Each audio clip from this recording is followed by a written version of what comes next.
Vamos a continuar con nuestra serie de sermones en el Evangelio de Juan. Y las semanas, creo que han sido las 3 semanas anteriores, 3 o 4, no estoy seguro, hemos estado estudiando el capítulo 12. Y como ya dijimos, este capítulo marca como una división en el ministerio de Jesús. Marca el final de lo que venía siendo su ministerio de enseñanza para dar inicio a los últimos días antes de su crucifixión. Ya entra en Jerusalén, va a dar las últimas lecciones a sus discípulos y va a ir a la cruz. Y es tremendo lo que hemos estado viendo estos días, porque frente a todo esto, lo último que vimos la semana pasada fue esa reacción que hubo frente al ministerio y frente a las enseñanzas de Jesús. Un grupo de personas que no lograban verlo porque tenían su corazón endurecido y porque Dios mismo había endurecido ese corazón, pero otro grupo de personas que sí habían creído, pero que se quedaban callados porque preferían la gloria de los hombres antes que la gloria de Dios. Hoy vamos a ir al último segmento, justamente el segmento que, digamos, precede a las últimas enseñanzas de Jesús con sus discípulos, que en el caso del Evangelio de Juan las vemos reflejadas en varios capítulos. En ese periodo o en ese evento de la última cena, algunos lo llaman el aposento alto, vemos las últimas enseñanzas de Jesús a sus discípulos, y mientras otros evangelistas le dedican un espacio muy breve a esto, Juan le dedica varios capítulos y nos habla mucho más en detalle de lo que Jesús hizo y habló con ellos durante esos días, esas horas. Lo que vamos a ver en este final del capítulo 12, que es como que el cierre antes de esas últimas enseñanzas de Jesús y esa preparación para la cruz, básicamente es el final de un discurso de Jesús en el que él mismo resume de manera muy concreta, de manera muy potente, de manera muy clara la esencia del Evangelio. Y pudiéramos decir que lo que vamos a ver hoy se resume en 3 frases que describen el Evangelio. Vamos a ver 3 frases que resumen el Evangelio. Vamos a abrir nuestras Biblias ahí en Juan 12, capítulo 12, versículos 44 al 50. Y fíjense cómo dice el texto. El que cree en mí, clamó Jesús con voz fuerte, el que cree en mí, cree no solo en mí, sino en el que me envió. Y el que me ve a mí, ve al que me envió. Yo soy la luz del mundo, yo soy la luz que ha venido al mundo, para que todo el que crea en mí no viva en tinieblas. Si alguno escucha mis palabras, pero no las obedece, no seré yo quien lo juzgue, pues no vine a juzgar el mundo, sino a salvarlo. El que me rechaza y no acepta mis palabras, tiene quien lo juzgue. La palabra que yo he proclamado lo condenará en el día final. Yo no he hablado por mi propia cuenta. El Padre que me envió me ordenó qué decir y cómo decirlo. Y sé muy bien que su mandato es vida eterna. Así que todo lo que digo es lo que el Padre me ha ordenado decir.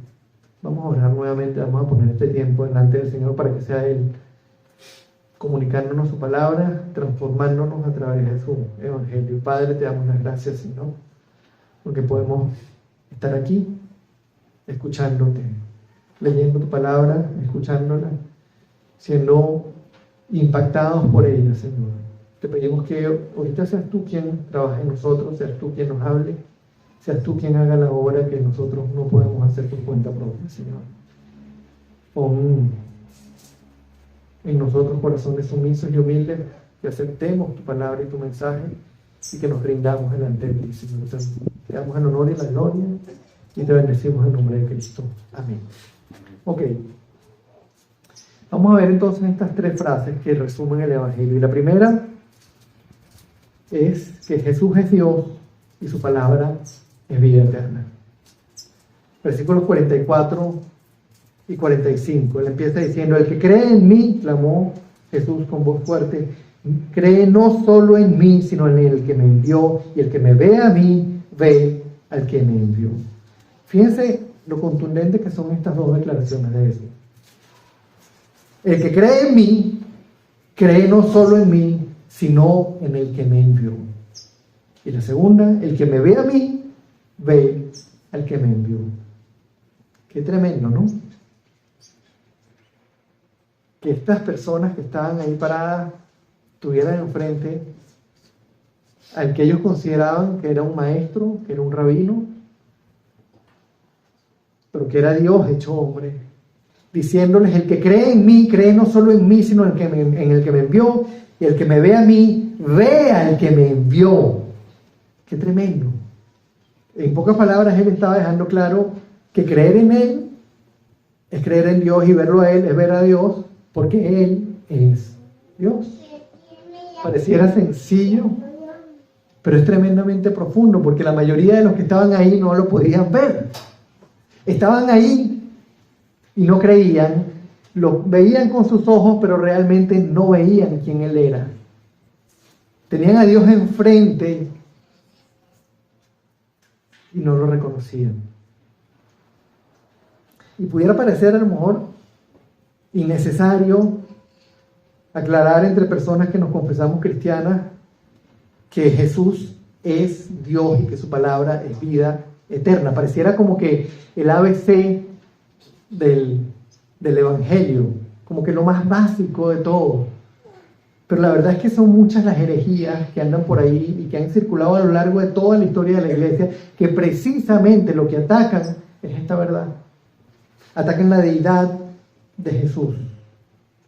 Atacan la naturaleza divina de Jesús. Y esas herejías se han ido reciclando y reciclando y reciclando. Y hay muchas iglesias o llamadas iglesias que predican un Jesús diferente. Pastores o pseudo llamados pastores o predicadores que están por ahí que hablan de que él era un hombre o era un gran maestro. Sectas que abiertamente niegan la deidad de Jesús. Y tal vez lo más preocupante no sea los que abiertamente niegan, sino la cantidad de personas que se llaman a sí mismas cristianas y que sencillamente ven a Jesús como un gran maestro, como un hombre bueno, como un maestro, pero no lo ven como el creador, el soberano absoluto de toda la creación.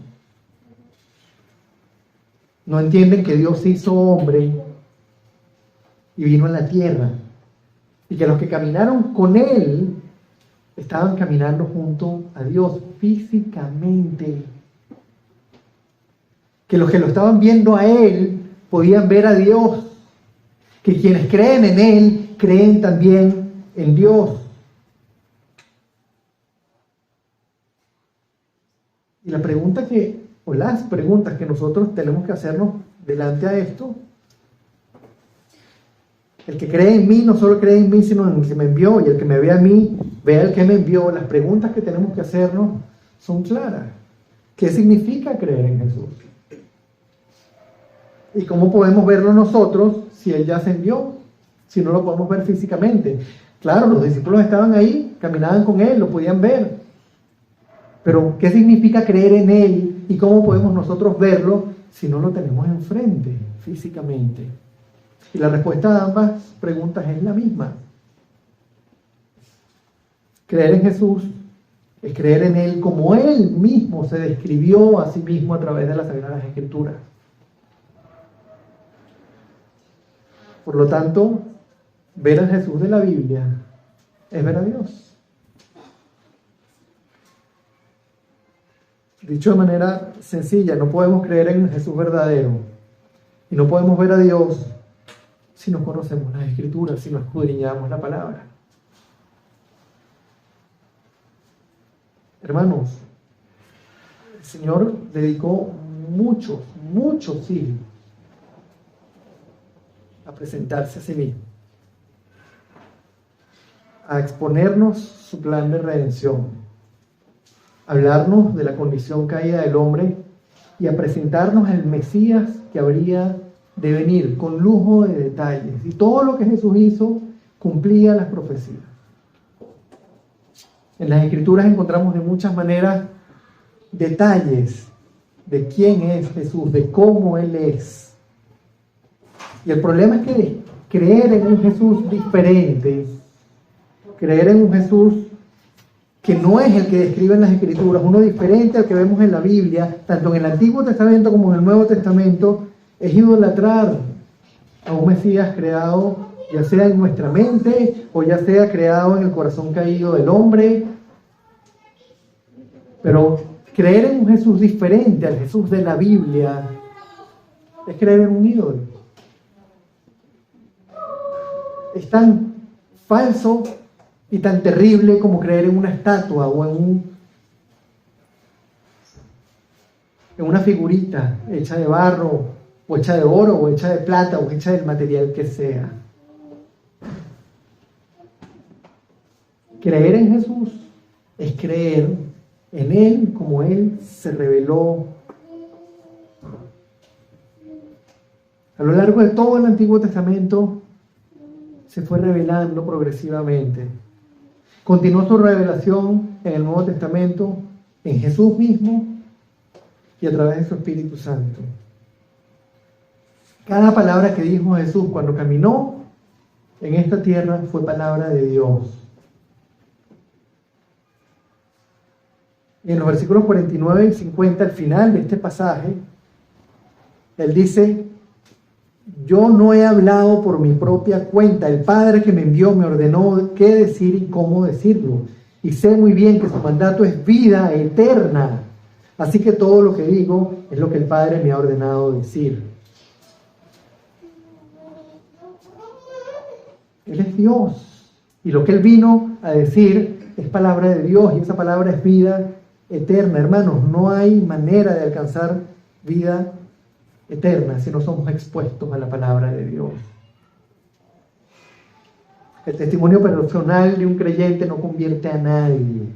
Las doctrinas de hombres no convierten a nadie. La teología sistemática no convierte a nadie. Es la palabra de Dios la que tiene el poder de convertir. Pablo lo dijo de manera muy clara cuando dijo: no me avergüenzo del Evangelio, porque es poder de Dios para salvación de todos los que creen.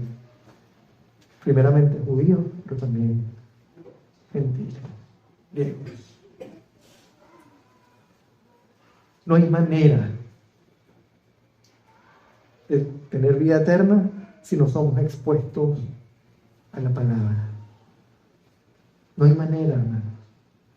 Y eso es algo que, como cristianos, tenemos que recordar cada segundo. Porque por nuestro testimonio personal no nos van a rechazar. Por nuestro testimonio personal no nos van a perseguir. Por parecernos a Cristo, muchos nos van a decir: oye, fulanito sí es una buena persona. En el momento en que la cosa se va a poner difícil es cuando compartamos la palabra. Y en la realidad en la que hoy vivimos, que es una realidad en la que decir la verdad ofende, y que la intolerancia es una palabra que está de moda, en la que no podemos decir nada que ofenda a los demás porque estamos siendo intolerantes, estamos siendo excluyentes. Hablar de la palabra y hablar de la verdad y estar claros en que no podemos excluir el mensaje cuando glorificamos al Señor y cuando compartimos a Cristo, es crucial. Si no hay palabra, si no exponemos el Evangelio, no hay transformación. Si no exponemos el Evangelio, no hay conversión. Y hoy son muchísimas las personas que no comparten a Cristo, sino que se quedan callados y dicen: con mi testimonio basta. Hoy son muchísimos los cristianos que realmente no comparten la palabra, sino hablan de teología sistemática con otros, le hablan de doctrinas. Pero a fin de cuentas, es la palabra. Es lo que Él reveló lo que va a transformar. Es eso lo que llevó a Pablo a decir: no me avergüenzo del Evangelio porque es poder de Dios para salvación. Recordemos eso, hermanos. Aunque parezca lo más básico de todo, Jesús es Dios y su palabra es vida eterna. No se nos puede olvidar. Vamos a la segunda frase de hoy. Es que el que cree en Jesús sale de las tinieblas y ve el mundo y vive en el mundo como Dios lo ve, como Dios quiere que vivan. El que cree en Jesús sale de las tinieblas y ve la realidad como Dios la ve.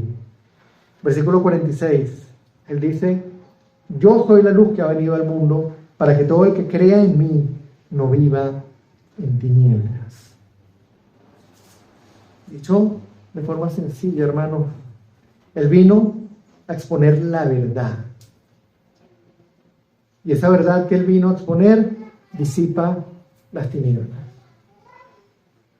Cuando uno, como persona del mundo, vivía ajeno a la verdad de Dios, creíamos ver el mundo y creíamos entender el mundo con nuestro intelecto. Creíamos en lo que decían los científicos sobre el origen de las especies y sobre el origen de la vida, el origen del universo, cómo no había nada y nada explotó y salió todo lo que conocemos hoy en día. Creíamos en cosas y explicábamos cosas solamente por lo que podíamos ver o imaginar.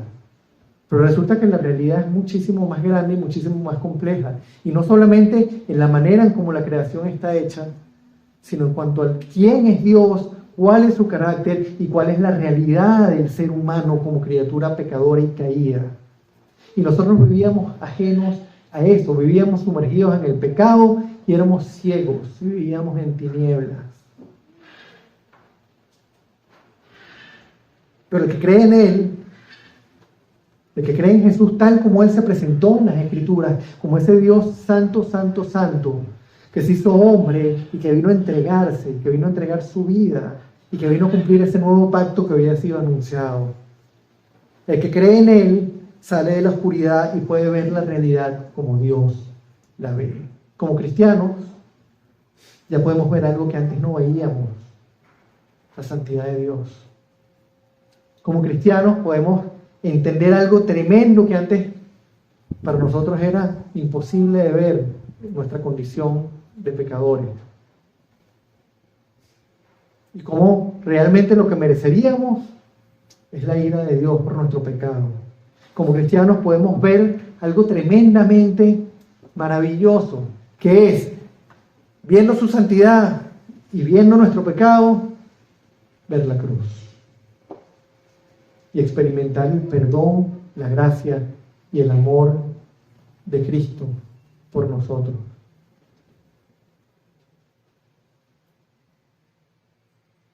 Quien no cree permanece en tinieblas.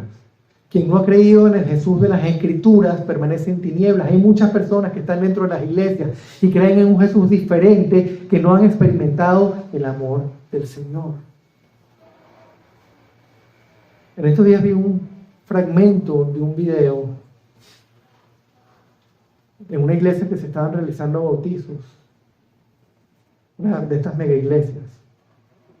Y estaban preguntándole a todos los que iban a ser bautizados: ¿cuál es tu nombre y por qué te quieres bautizar? Y yo no escuchaba las respuestas y no estaba Cristo por ningún lado. De hecho, una de las personas dijo algo tan absurdo como: porque yo quiero ser una defensora de los animales y quiero liderar las huestes espirituales para cuidar los animales en nombre del Señor.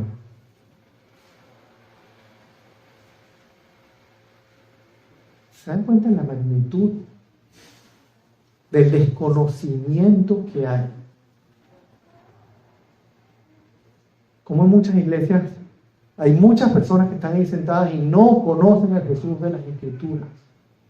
Y si no hemos conocido al Jesús de las Escrituras, entonces no hemos experimentado su amor. Porque si conocemos al Jesús de las Escrituras, vemos la santidad de Dios, vemos nuestro pecado y nos maravillamos ante su gracia y ante su misericordia.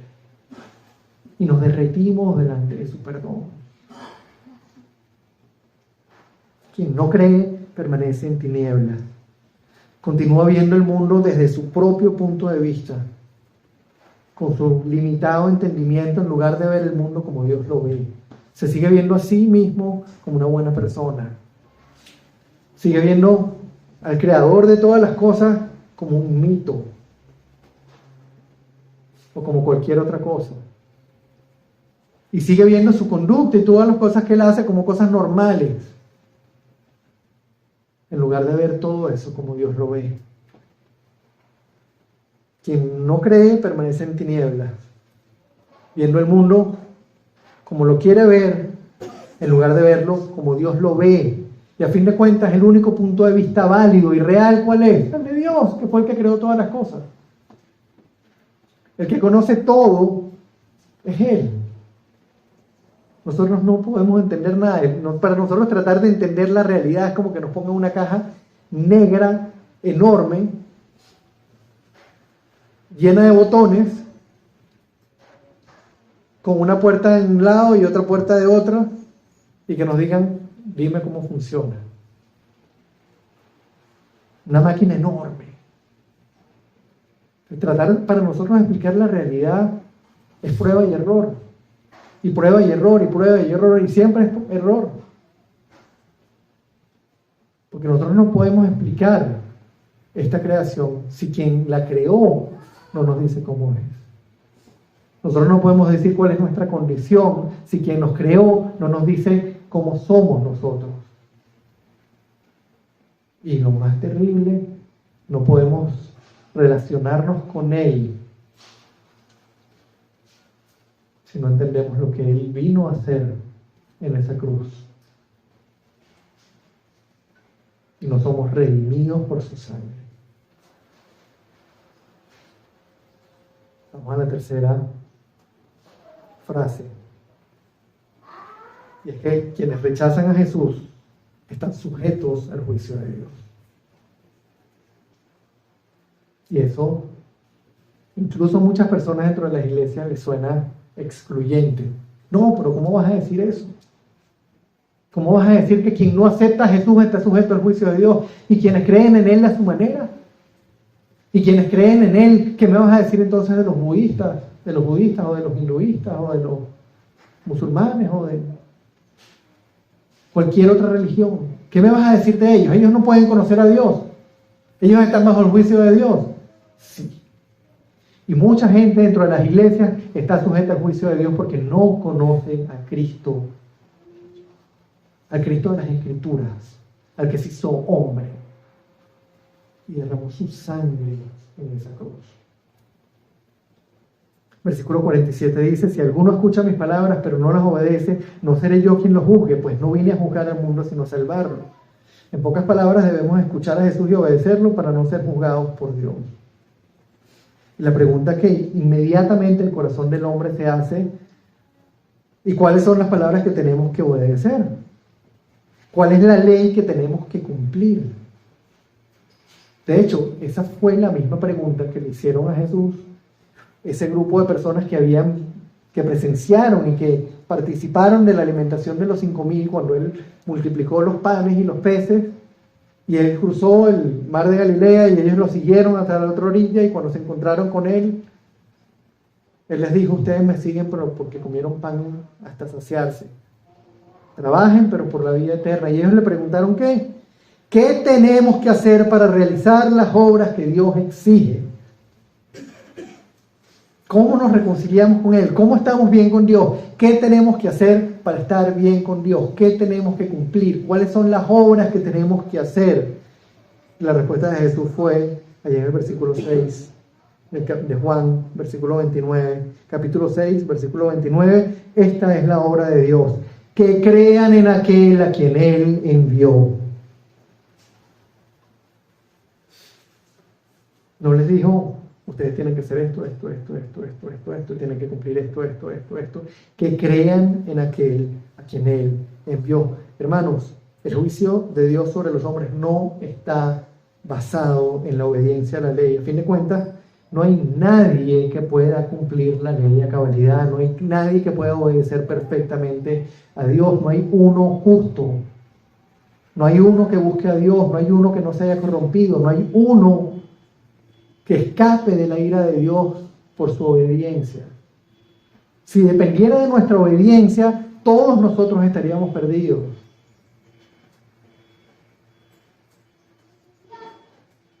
El juicio no está basado en cumplir la ley. La palabra es muy clara cuando dice ahí en Juan 3, 17 al 19, Dios no envió al mundo, Dios no envió a su Hijo al mundo para condenar al mundo, sino para salvarlo por medio de él.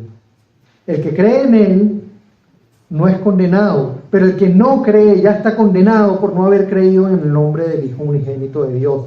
Esta es la causa de la condenación, que la luz vino al mundo, pero la humanidad prefirió las tinieblas a la luz porque sus hechos eran perversos. Permítanme leer nuevamente. El que cree en él no es condenado, pero el que no cree ya está condenado por no haber creído en el nombre del Hijo unigénito de Dios. El fundamento sobre el cual reposa el juicio de Dios no es nuestra obediencia, sino creer en lo que Cristo hizo en la cruz. El que cree no es condenado, pero el que no cree ya está condenado y permanece condenado por no haber creído en el nombre del Hijo unigénito de Dios. Siendo incapaces de reconciliarnos con Él, Él se hizo hombre y vino. Quien le levanta el puño continúa condenado. Así de sencillo, así de claro. A fin de cuentas, todo se reduce a creer o no creer en el Jesús que se reveló a sí mismo a través de las Escrituras. En el Jesús que vino a consumar ese plan de redención que esas mismas Escrituras anunciaron desde hace siglos y siglos.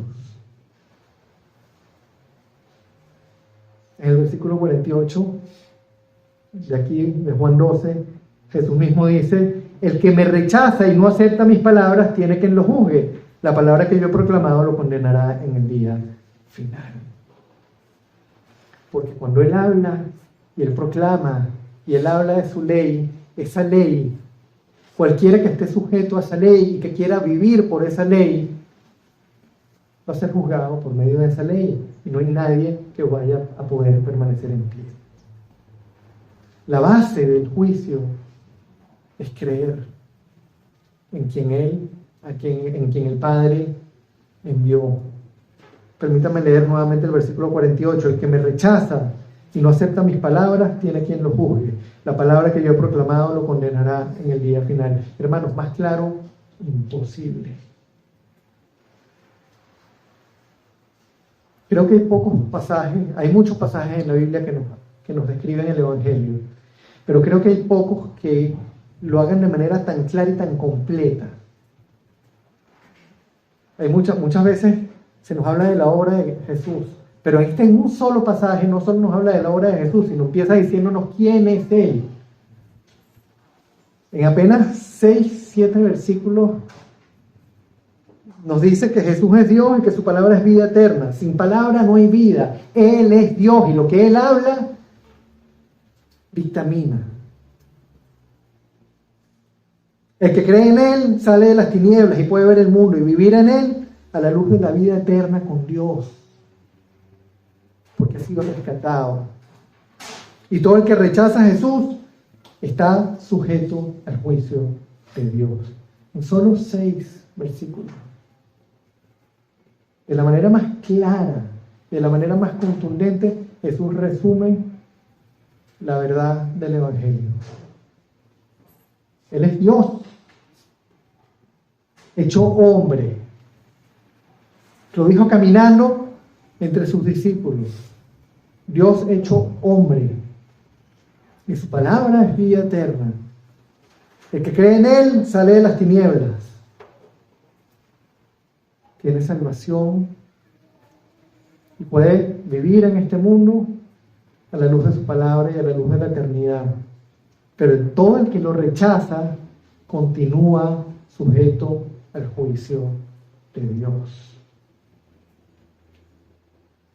Que no se nos olvide, hermanos, nunca la magnitud de esta verdad. Porque para quien no ha creído es una tremenda mala noticia. Pero para nosotros que hemos creído, es la mejor noticia que puede recibirse. Lo que no merecíamos nos fue dado.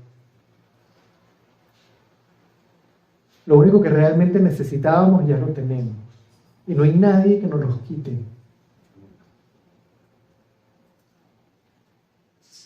¿Qué más grande que entender la magnitud del amor de Dios por nosotros, por nombre y apellido, que estuvo dispuesto a hacerse hombre como uno de nosotros, a caminar entre nosotros, no para ser aupado, sino para sufrir y para entregarse en esa cruz por nosotros, para tomar nuestro lugar y darnos lo que nosotros no podíamos tener, que era su justicia. ¿Qué más grande que entender la magnitud del amor de Dios por nosotros? Hermanos, que esto sea un recordatorio continuo, que sea esto lo que nos lleve a vivir como cristianos, que sea esto lo que nos lleve y nos impulse a compartir la palabra, que sea esto lo que nos lleve a relacionarnos los unos con los otros y amarnos los unos a los otros como Él nos ama. Que sea esto lo que nos lleve a amar al prójimo como a nosotros mismos. Que sea esto lo que nos lleve a amar al enemigo. Porque a fin de cuentas nosotros éramos enemigos de Dios y fuimos rescatados. Y ese amor que Él nos da a nosotros y ese amor que Él mostró por nosotros en esa cruz es el mismo amor que nosotros podemos mostrar hacia los que tenemos alrededor. Los invito a que esta semana agarremos este pasaje y lo leamos muchas veces, a que meditemos en él y a que meditemos en la maravilla, en el regalo, en la magnitud del regalo, en la magnitud del amor que el Señor derramó sobre nosotros en la cruz. Vamos a orar. Señor, no hay manera en que nosotros podamos agradecerte, Señor, o expresarte en palabras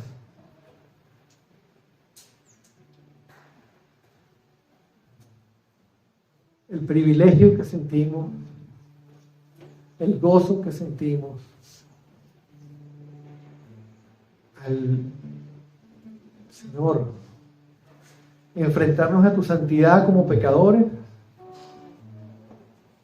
y poder sentir tu perdón en la cruz. No hay manera de describirte, Señor, con palabras, pero tampoco hace falta que lo hagamos, Señor, porque tú sabes lo que hay en nuestro corazón. Hoy te damos las gracias, Señor. Hoy te alabamos, te bendecimos. Y entregamos nuestras vidas a ti, Señor, como un sacrificio vivo, santo y agradable. Sé tú, Padre, transformando nuestra manera de pensar. Sé tú cada día, Señor, ayudándonos a ver la realidad como tú la ves. Alejándonos cada vez más de las tinieblas, Señor. Para que todo lo que nosotros veamos sea visto a través de tu luz, a través de la verdad, Señor. Que podamos siempre ver tu santidad, que podamos ver siempre nuestro pecado y que podamos ver siempre tu cruz, Señor. Que veamos, Señor, al mundo y a la gente que tenemos alrededor a la luz de tu verdad. Que amemos, Señor, como tú nos amas. Y que estemos dispuestos a hacer todo, absolutamente todo, Señor, para tu gloria. Gracias, Padre, por tanto. Gracias por tanta misericordia. Gracias por tanto amor. Gracias por este privilegio, Señor, de ser tus hijos y tus mensajeros. Utilízanos, Señor, Haz de cada uno de nosotros individuos cada día más parecidos a ti, discípulos cada día más fieles. Y haz de nosotros como congregación, Señor, una unidad que camine en tu Espíritu Santo, Señor, cada uno de nosotros poniendo los dones que tú nos has dado a tu servicio, Señor, y siempre buscando tu gloria por encima de todas las cosas. Alabado seas por siempre, Padre. En nombre de Jesús te damos las gracias. Amén y amén.